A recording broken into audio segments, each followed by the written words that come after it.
బెగున్కొదర్ ఈ రైల్వే స్టేషన్లో 40 సంవత్సరాల నుండి ఒక్క రైలు కూడా ఆగలేదు అంటే నమ్మగలరా? కాని నమ్మాలి, ఇది నిజం. ఇది పశ్చిమ బెంగాల్ రాజధాని అయిన కోల్కతా మరియు జార్ఖండ్ని కలిపే ప్రధాన రైలు మార్గం. ఈ స్టేషన్లో రైళ్లు ఆగకపోవడమే కాదు, ఇక్కడికి రాగానే వచ్చిపోయే రైళ్లు ఇంకా వేగం పెంచుకుంటాయి. అయితే దానికి కారణమేంటంటే ఒక అమ్మాయి. వినడానికి కొంచెం విచిత్రంగా ఉంది కదా, కానీ ఒక అమ్మాయి వల్ల 40 ఏళ్లుగా ఈ స్టేషన్లో రైళ్లు ఆగడం లేదు. ఇది భ్రమో లేక పుకారో కాదు. భారతీయ రైల్వేలో అధికారికంగా నమోదు చేసిన నిజం. కోల్కతా జంక్షన్ నుండి 250 కిలోమీటర్ల దూరంలో ఉంటుంది పురులియా జంక్షన్ అని. పురులియా జిల్లాలో ఒక గ్రామం బెగున్కొదర్. ఇది పురులియా నుండి ఒక 40 కిలోమీటర్ల దూరంలో ఉంటుంది. ఈ స్టేషన్ చాలా చిన్నది. ఇది 1962లో ప్రారంభించారు. అయితే ఈ స్టేషన్లో కొన్ని రైళ్లే ఆగేవి. అలా 5 సంవత్సరాలు గడిచిపోయాయి. 1967లో మోహన్ అనే ఆయన అక్కడ స్టేషన్ మాస్టర్గా జాయిన్ అయ్యాడు. వాళ్లకి ఉన్న క్వార్టర్స్లోనే ఉండేవాడు.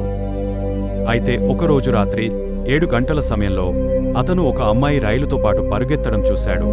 బహుశా ఆమె రైలు కోసం పరుగెత్తుతోంది కావచ్చు అనుకున్నాడు. అలా ఇంకో రోజు కూడా అలానే పరుగెత్తడం చూశాడు. బహుశా ఆమె సరద కోసం చేస్తుందేమో అని అనుకున్నాడు. అలానే కొన్ని రోజులు కూడా అదే సమయంలో అక్కడే ఆమె పరుగెత్తడం చూశాడు. ఒకరోజు అలానే చూస్తూ షాక్కి గురయ్యాడు. ఎందుకంటే ఆమె రైలు కన్నా వేగంగా పరుగెత్తుతోంది. అదే రోజు తనతో పనిచేసేవారికి ఆ విషయం చెప్పాడు. కాని వాళ్లు నమ్మలేదు. అది నీ భ్రమ కావచ్చు అన్నారు. అయితే తెల్లవారుజామున ఆ స్టేషన్ చుట్టూ పక్కల మొత్తం చూశాడు, ఆ అమ్మాయి కనిపిస్తాదేమో అని. కానీ ఎక్కడా కనిపించలేదు. మళ్లీ చీకటి పడగానే ఆ రైలు వచ్చే టైంకి ఆ అమ్మాయి మళ్లీ ఆ రైలు ముందు పరుగెత్తుతూ వెళ్లడం చూశాడు. ఇక ఆ మోహన్ ఒక్కసారిగా భయపడిపోయాడు. అక్కడ ఉన్న వారికి చెప్తే మళ్లీ ఎవరు నమ్మలేదు. అయితే కొన్ని రోజులకు ఆ స్టేషన్ మాస్టర్ మోహన్ అనారోగ్యపాలి చనిపోయాడు.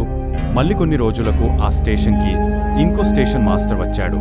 అతను కూడా అదే సమయానికి అలానే అమ్మాయి పరుగెత్తడం చూశాడు. ఆ విషయాన్ని అక్కడున్న వాళ్లకి చెప్పాడు. వాళ్ళు అప్పుడు ఇంతకు ముందున్న స్టేషన్ మాస్టర్కి ఇలానే జరిగింది అని చెప్పారు. ఆ స్టేషన్ మాస్టర్ భయపడి వేరే స్టేషన్కి ట్రాన్స్ఫర్ చేయించుకుని వెళ్లిపోయాడు.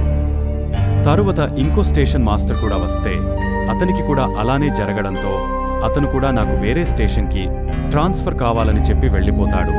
అలా వచ్చిన వాళ్లందరూ అలానే భయపడి వెళ్లిపోయారు.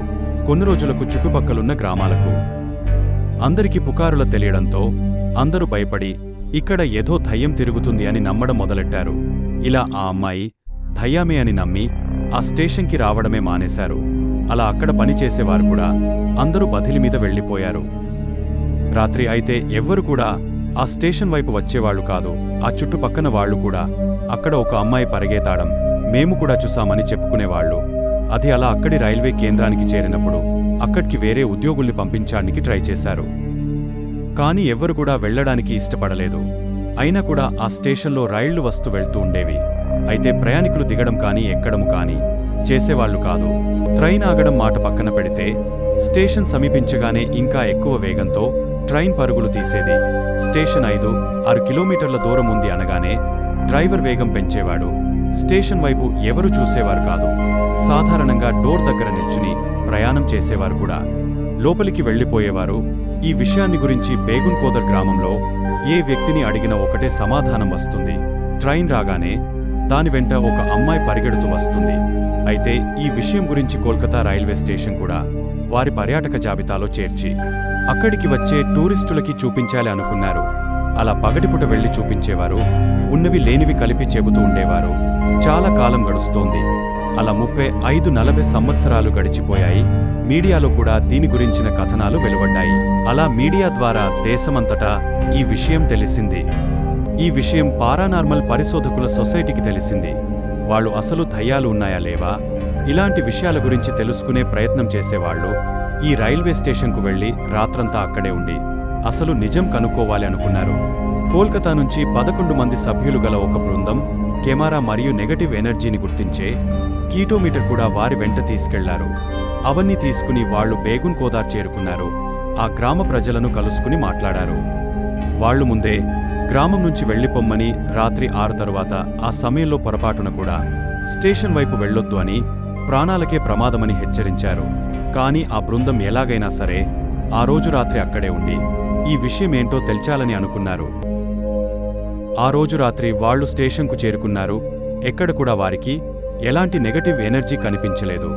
ఉదయం వరకు వారు వెతుకుతూనే ఉన్నారు. కాని వారి కెమెరాలో ఎలాంటి దృశ్యం రికార్డు అవ్వలేదు. అలాగే వారి కీటోమీటర్లో కూడా ఎలాంటి నెగటివ్ ఎనర్జీ నమోదు చేయలేదు.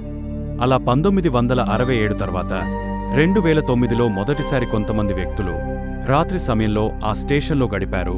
ఎలాంటి నెగటివ్ ఎనర్జీ గాని ఆత్మగాని లేదు అని స్పష్టం చేశారు. ఈ విషయం మీడియా ద్వారా ప్రజలందరికీ తెలియజేశారు. ఆ ప్రాంతానికి చెందిన లోకల్ ఎమ్మెల్యే రైల్వే మినిస్టర్కు ఒక వినతిపత్రం అందజేశారు.